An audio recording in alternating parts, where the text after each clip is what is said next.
36.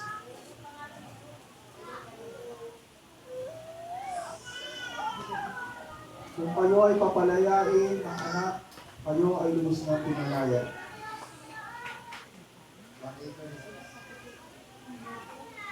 Alright, can everybody stand on your feet? Maaari ba tayong tumayo?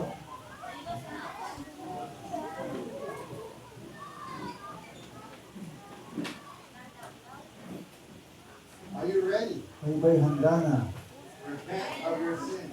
sa pagsisihan ng lahat ng ating mga kasalanan? Have a change of mind, Upang magbago ang ating mga kaisipan, a change of heart. magbago sa ating mga puso, Change the direction that you're on at pag-uwi ang direksyon na ating tinatahak and begin to follow after Him. at magsimulang sundan siya All that you do. at ang lahat ng ating gagawin.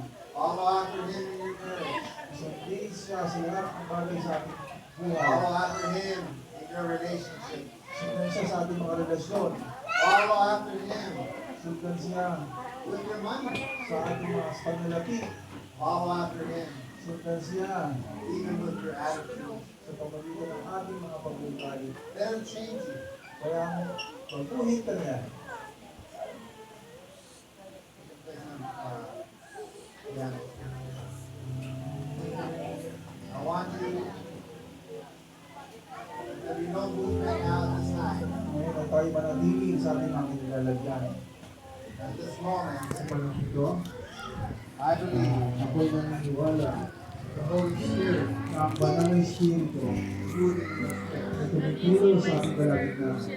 I believe Ako'y naniniwala the Spirit of God na Espiritu ng Diyos has been speaking to you today. ay namuho sa inyo ngayon. It's time Panahon na